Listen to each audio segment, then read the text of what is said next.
Vous êtes-vous déjà demandé pourquoi les femmes les plus intelligentes ne vous disent jamais directement ce qu'elles veulent? Marc Aurèle l'avait déjà pressenti. Le véritable pouvoir s'exerce sans hésitation. Aujourd'hui, je vais vous dévoiler 4 vérités concrètes qu'elles aimeraient que vous compreniez, mais que la fierté et la pression sociale les empêchent d'admettre ouvertement. Il ne s'agit pas d'astuces banales, mais de manœuvres psychologiques de fond qui distinguent l'homme ordinaire de celui qui maîtrise réellement les règles du jeu. Restez jusqu'à la fin et vous obtiendrez les clés que la plupart des hommes n'arrivent jamais à connaître. Secret 1. Elle ne vous demandera jamais de vous approcher directement. Avez-vous déjà attendu qu'une femme vous lance un « tu me plais, approche-toi » ? Permettez-moi de vous donner la réponse d'avance. Cela n'arrivera pas. Non pas parce qu'elle manque d'intérêt, mais parce que vous venez d'entrer au premier niveau du jeu stoïcien qu'elle maîtrise avec brio. Le premier secret que toute femme aimerait que vous compreniez, mais qu'elle ne verbalisera jamais, est le suivant. Elle ne vous demandera jamais de vous approcher directement. La raison, Marc Aurèle l'a clairement dit en affirmant que celui qui détient l'information exerce le pouvoir. Les femmes comprennent instinctivement que confesser leur attirance de manière directe les place en territoire vulnérable. C'est une pure stratégie de survie sociale. Lorsqu'une femme déclare ouvertement « tu me plais », elle sacrifie 3 éléments essentiels. 1. Leur avantage dans la sélection. En dévoilant ses cartes, elle perd la capacité de filtrer les prétendants. 2. Leur statut social. Les normes culturelles pénalisent encore celles qui semblent désespérées ou trop accessibles. 3. Un outil de test. Si l'homme n'est pas capable de déchiffrer des signaux subtils, il démontre qu'il manque de l'intelligence sociale digne de son attention. Alors, comment le jeu se déroule-t-il vraiment? À travers des invitations déguisées en coïncidence que seuls les hommes dotés d'une confiance authentique perçoivent. Un regard qui dure 1 seconde de plus que la normale. Ce léger sourire quand elle remarque que vous l'observez. Le geste de replacer ses cheveux pendant que vous parlez, se positionner par coïncidence dans votre champ de vision. Chacun de ces détails est une porte entrouverte pour celui qui sait lire le langage silencieux du pouvoir. C'est l'essence de l'approche stoïcienne. Elle attend que vous fassiez preuve du courage de vous approcher, sans avoir besoin d'une invitation littérale, mais aussi de la subtilité sociale pour détecter les signaux discrets qu'elle envoie. De cette manière, elle distingue les hommes manquant de force intérieure de ceux qui possèdent un véritable pouvoir personnel. L'homme moyen retarde son action jusqu'à avoir des garanties absolues. Celui qui comprend le jeu accepte l'incertitude comme une partie naturelle de la dynamique du pouvoir. Si vous avez besoin qu'elle vous explique pas à pas ce que vous devez faire, vous êtes déjà hors jeu. La confiance qui l'attire vraiment n'a pas besoin d'instructions explicites. D'ailleurs, si ces découvertes vous retournent le cerveau, cliquez sur le bouton d'abonnement, car les secrets qui suivent vont complètement révolutionner votre façon de comprendre les femmes. Secret 2, elle ne vous expliquera pas non plus comment vous approcher. Bien sûr, déchiffrer ces invitations subtiles n'est que la première pièce du puzzle.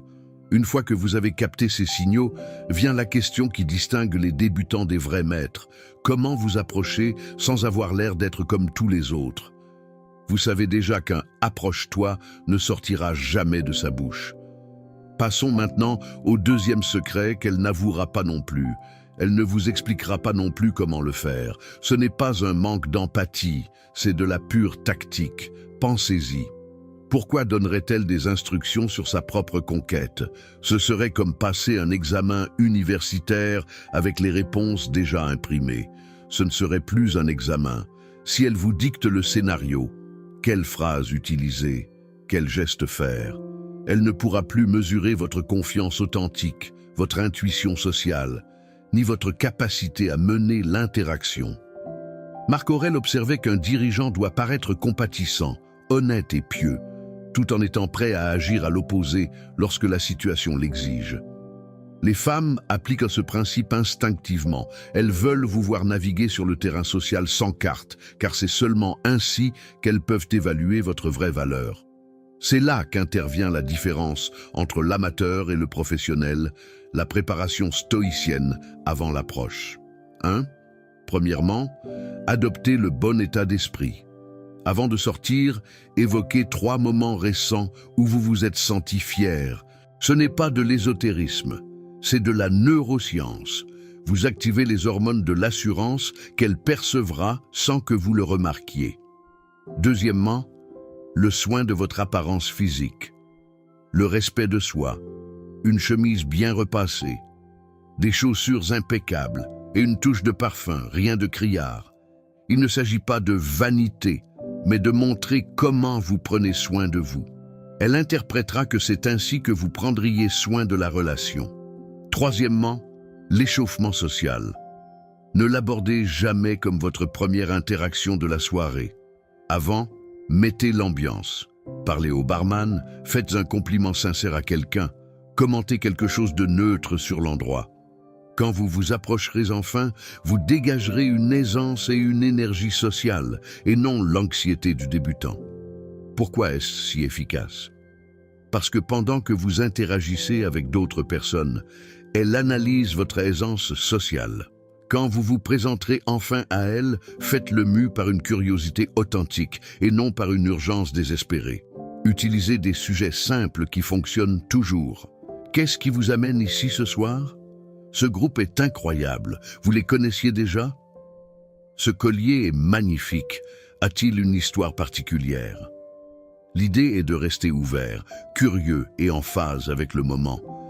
Pas de débat philosophique profond, ni de sujet polémique. Ce n'est pas le moment de faire étalage de votre intellect, mais de créer une connexion légère, bien que sincère. Rappelez-vous, elle ne va pas vous donner un mode d'emploi, car son attirance pour vous dépend précisément de votre capacité à déchiffrer la situation par vous-même. C'est ainsi qu'elle distingue les leaders naturels de ceux qui ont besoin d'indications à chaque étape. Secret 3. Elle ne dira jamais directement « reste » ou « pars ». Et attention à un point que beaucoup d'hommes ignorent. Savoir comment approcher n'est que la moitié du jeu. L'autre moitié consiste à reconnaître quand elle veut que vous restiez et quand elle préfère que vous partiez. Vous maîtrisez déjà le moment et la manière d'approcher, mais voici le 3e secret qu'elle ne vous révélera jamais. Elle ne dira jamais directement « reste » ou « pars ». Maîtriser cette lecture est ce qui sépare les hommes dotés d'un réel pouvoir social de ceux qui finissent par devenir des anecdotes gênantes entre amis. Pourquoi ne lance-t-elle pas un simple « tu ne m'intéresses pas, va-t'en » ? Parce que le vrai test consiste à ce que vous déchiffriez le signal sans qu'elle ait à le prononcer. Marc Aurèle prévenait qu'un leader devait éviter de s'attirer la haine des autres. De la même manière, elle cherche à préserver l'harmonie sociale. Vous lancez un « dégage » direct la ferait passer pour la méchante de la scène et son instinct la pousse à éviter cette étiquette. C'est pourquoi elle a recours à un langage corporel qui crie « dehors », tandis que ces mots restent courtois, signe qu'il est temps de se retirer. Lisez-les comme si votre dignité en dépendait, car c'est le cas. Elle croise les bras pendant que vous lui parlez. Elle recule ou tourne le torse pour mettre de la distance. Elle consulte son téléphone constamment. Elle répond par des monosyllabes. Elle cherche ses amis du regard, comme pour appeler à l'aide. Lorsque vous détectez cette combinaison, il est temps d'effectuer une retraite stratégique. Mais il existe aussi des signes de reste que beaucoup d'hommes, par insécurité, ignorent. Elle imite votre posture ou vos gestes. Elle se penche en avant quand vous parlez. Elle maintient un contact visuel soutenu et authentique. Elle vous pose des questions personnelles. Elle trouve des prétextes pour vous frôler doucement le bras ou l'épaule. C'est un terrain fertile. Son corps dit « tu m'intéresses », même si sa bouche ne le verbalise pas. C'est là que se fait la différence. L'homme peu sûr de lui ignore les signaux de part, car il refuse d'accepter la réalité, et il se méfie des signaux de reste, car il ne se sent pas digne. L'homme au pouvoir authentique interprète les deux avec précision et agit en conséquence. Application stoïcienne face à un rejet. Dès que vous confirmez des signaux négatifs, retirez-vous avec élégance. Vous pouvez conclure par un simple « Ce fut un plaisir de vous rencontrer, passer une bonne soirée » et partir sans vous retourner. N'insistez pas, ne suppliez pas, n'argumentez pas. Le stratège quitte le champ de bataille pour revenir se battre un autre jour. Et le plus important, il conserve sa dignité intacte. Savez-vous ce qui est vraiment paradoxal? Se retirer avec élégance suscite souvent plus de respect et même plus de curiosité que de rester pour mendier de l'attention, car vous montrez clairement que vous avez des limites, que votre temps a de la valeur et que votre valeur ne dépend de l'approbation d'aucune femme. Maintenant, lorsque les signaux sont favorables, ne tombez pas dans l'erreur de penser « Parfait, maintenant je peux devenir collant ». Les indices de reste signifient que vous avez obtenu la permission d'approfondir la conversation, pas le droit de la bombarder avec toute votre biographie. Écoutez ce qui l'intéresse et posez des questions de suivi intelligentes. Si elle mentionne qu'elle est passionnée de randonnée, ne répondez pas par un simple « Ah, c'est intéressant ». Demandez quel a été votre sentier préféré jusqu'à présent. Maîtriser la lecture de ces signaux n'est pas une option si vous aspirez à jouer dans la cour des grands. Cela fait la différence entre être un homme doté d'une véritable intelligence sociale et être celui qui ne saisit jamais les sous-entendus les plus évidents. Secret 4. Elle ne vous offrira jamais son numéro volontairement. Jusqu'à présent, vous maîtrisez les 3 piliers.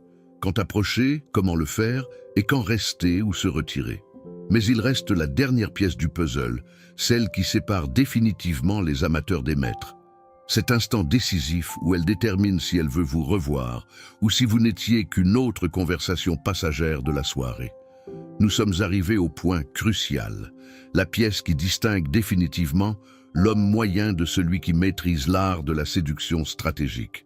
Ce 4e secret est si puissant qu'il peut transformer complètement votre manière de conclure n'importe quelle interaction avec une femme. La vérité, franche et dure, est la suivante. Elle ne vous offrira jamais son numéro volontairement. Elle ne dira pas « Tiens, voici mon WhatsApp » ni « Tu veux que je te donne mon contact ?» Et si jamais elle le fait, il est très probable que ce ne soit pas son véritable objectif, mais une ressource momentanée pour combler un vide affectif. Pourquoi, même si elle est intéressée, ne fait-elle pas le premier pas? Parce que cela la placerait dans la position la plus vulnérable imaginable, celle de la personne qui poursuit. Marc Aurèle soulignait qu'il est préférable d'inspirer le respect plutôt que de rechercher l'affection. Dans la dynamique de l'attraction, il vaut mieux mener que suivre, et elle le sait instinctivement. Quand une femme offre son numéro sans que vous le demandiez, elle inverse les rôles du pouvoir. Elle devient celle qui doit prouver sa valeur, celle qui attend votre appel, celle qui se demande si vous allez lui écrire. Son cerveau primitif interprète cette situation comme un signe de faiblesse et, sans s'en rendre compte, son attirance commence à diminuer. C'est ici qu'intervient la tactique stoïcienne que presque aucun homme ne maîtrise. Il y a 2 façons de conclure l'échange de contacts, et dans les 2 cas, c'est vous qui prenez l'initiative. 1. Lui demander son contact, la voix directe. J'ai beaucoup aimé discuter avec vous. Ça vous dirait que je vous envoie un message un de ces jours. C'est clair, honnête, et vous mettez votre intérêt sur la table sans détour. 2. Lui donner votre numéro, la voie stratégique. Cette option a un impact psychologique plus fort. Ce fut un plaisir de vous rencontrer. Voici mon numéro. Si un jour l'envie vous prend de prendre un café, écrivez-moi. Lorsque vous faites cela, 3 choses se produisent. 1. Vous éliminez la pression. Elle ne sent pas que vous la poursuivez, ni que vous dépendez de sa réponse. 2. Vous inversez la dynamique du pouvoir. C'est maintenant elle qui décide si la connexion se poursuit. 3. Vous générez un investissement émotionnel. En devant envoyer le premier message, elle se justifie à elle-même. Je lui écris parce qu'il m'intrigue. Je veux en savoir plus sur lui. Chaque justification renforce son intérêt. Demander son numéro, c'est comme solliciter une audience. Donner le vôtre, c'est l'accorder. Un homme qui a des options ne supplie pas pour de l'attention. Il l'accorde à celle qui la mérite.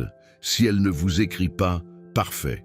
Vous avez filtré celles qui n'auraient répondu que par politesse.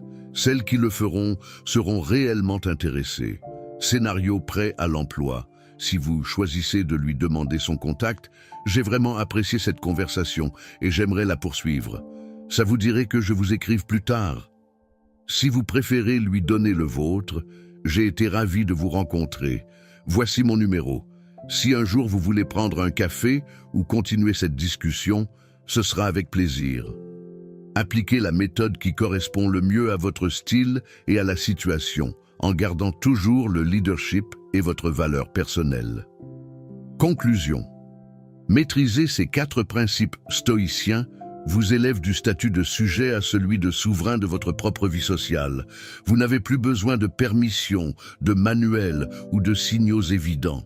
Vous possédez les ressources pour évoluer dans n'importe quelle interaction avec une assurance stratégique, en lisant l'implicite et en menant avec intelligence. Voilà, vous les avez. Les 4 secrets stoïciens que toute femme veut que vous connaissiez, mais qu'elle n'admettra jamais. Elle ne dira pas « approche-toi », n'expliquera pas la procédure, n'annoncera pas si vous devez rester ou partir, et encore moins vous offrira son numéro. Cependant, vous maîtrisez maintenant les clés d'un jeu que la plupart des hommes ne déchiffrent jamais. Marc Aurèle rappelait que la fortune sourit aux audacieux. Vous venez de rejoindre ce groupe. Si vous avez aimé ce contenu et que vous êtes arrivé jusqu'à cette partie de la vidéo, écrivez dans les commentaires les mots « leçon terminée » pour savoir qui sont les personnes disciplinées qui sont allées jusqu'au bout. Et si ces vérités ont changé votre vision des femmes, abonnez-vous, laissez-moi un like et dites-moi lequel des 4 principes vous appliquerez en premier. Merci pour votre temps et à bientôt dans de prochaines vidéos.